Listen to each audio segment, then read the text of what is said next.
Movie review time. This is the movie This Sporting Life. It was released in 1963. It's directed by Lindsay Anderson, and it was actually his first direction as an up-and-coming director.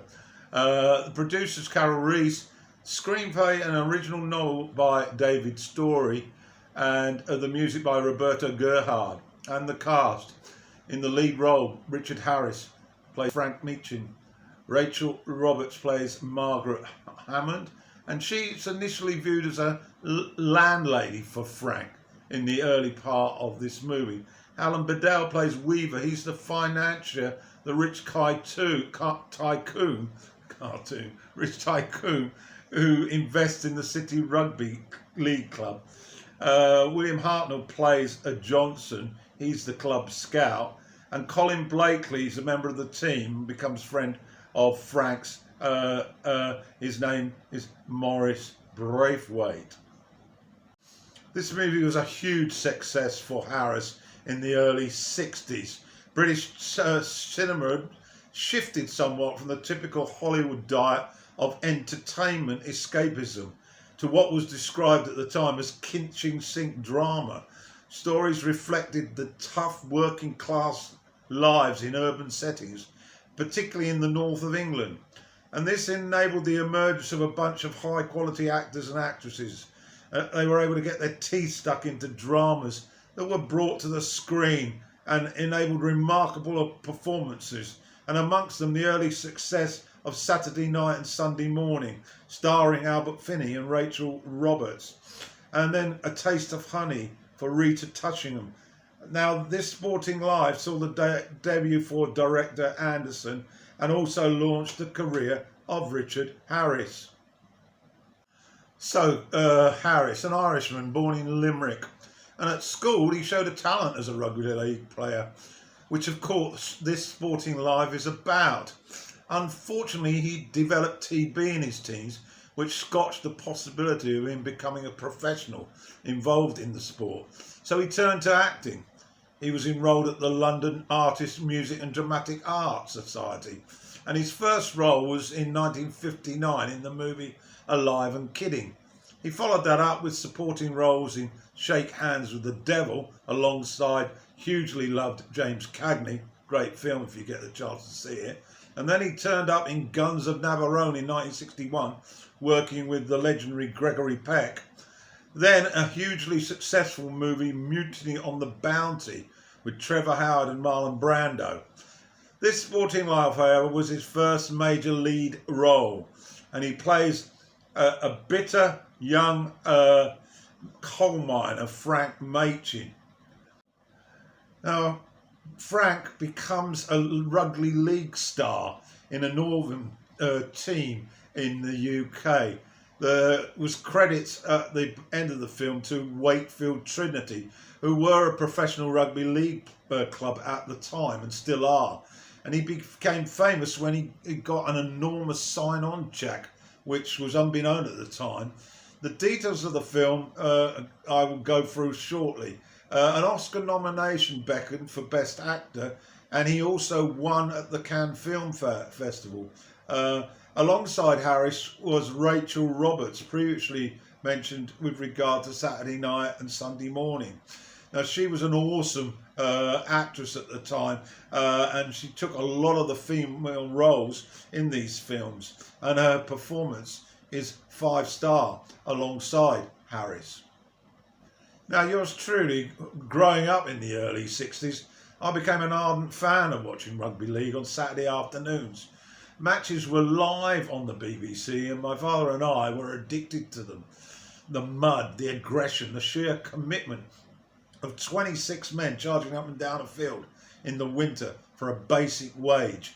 There were no superstars at that time with huge bank accounts. The game was only played in Lancashire and Yorkshire, and for many in the home counties near London, it wasn't that popular, apart from me and my dad, of course. This movie, The Sporting Life, dips into the life of a professional rugby league player, and Meechin established Harris as a supreme acting talent. Early on, we get an insight into how tough rugby league is and those who play it, and they also tend to gravitate to the pub on Saturday night, win or lose, after a communal bath with the lads. Huge quantities of ale are consumed. Note the uncensored shots of young naked men larking around. Also, injuries were a common sight, and Frank quickly receives a heavy blow to the face that requires teeth extractions. Anderson uses the anaesthetic to take us on a collage of memories that Frank has had. One asks, are they factually correct or exaggerated, these memories? The focus of the movie centres then on Frank's desire to be wanted, to be loved, and he wants Margaret to be that woman, a substitute mother maybe.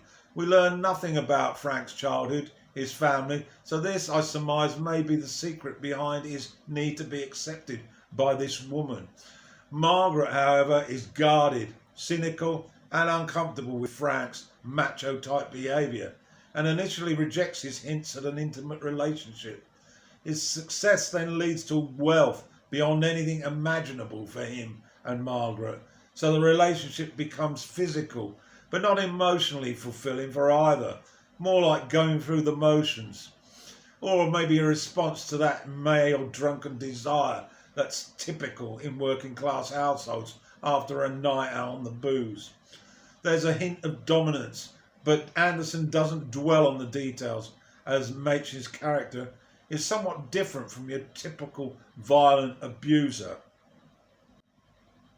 We do see Frank's softer side as he relates well to Margaret's kids in outings in his flash white Jaguar car. In fact, the owner's wife points out how at ease he is with kids, suggesting that is where he feels safe, not needing to pose as a big shot.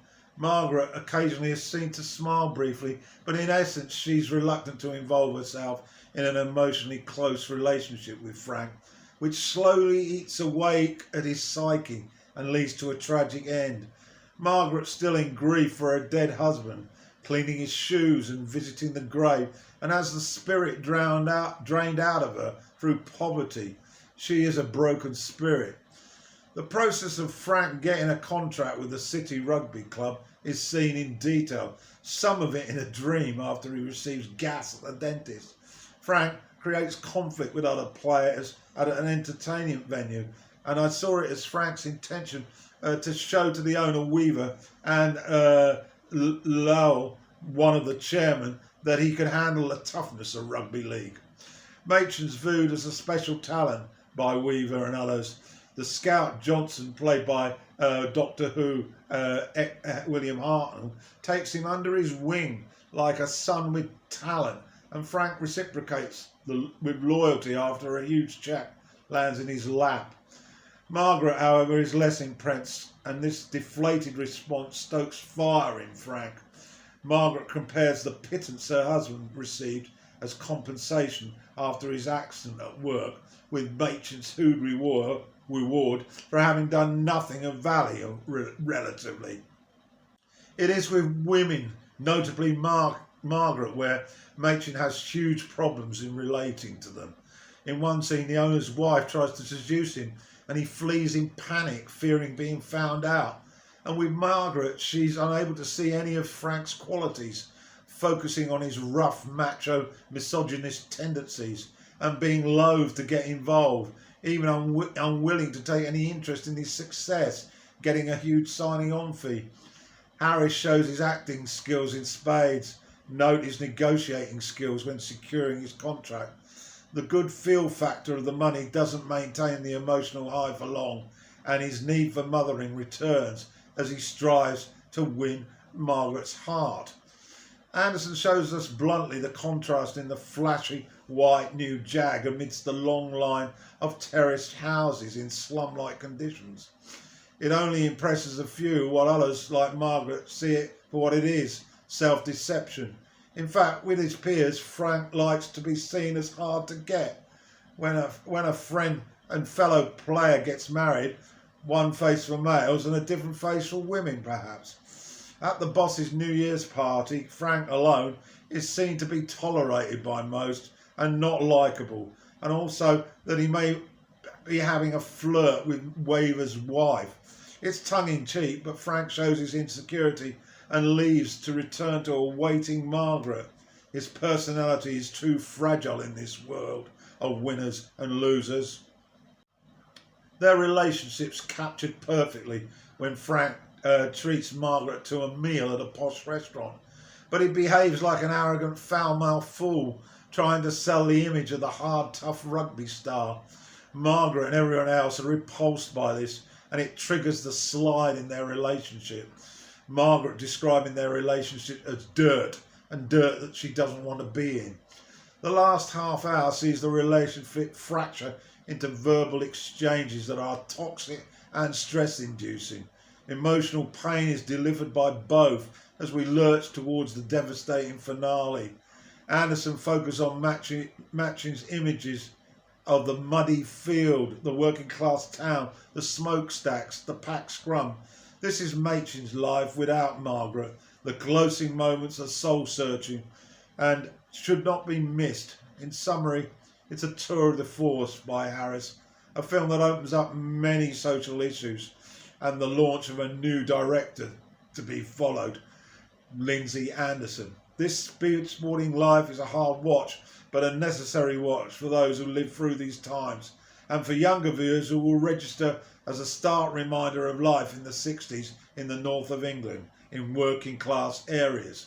Get to watch it.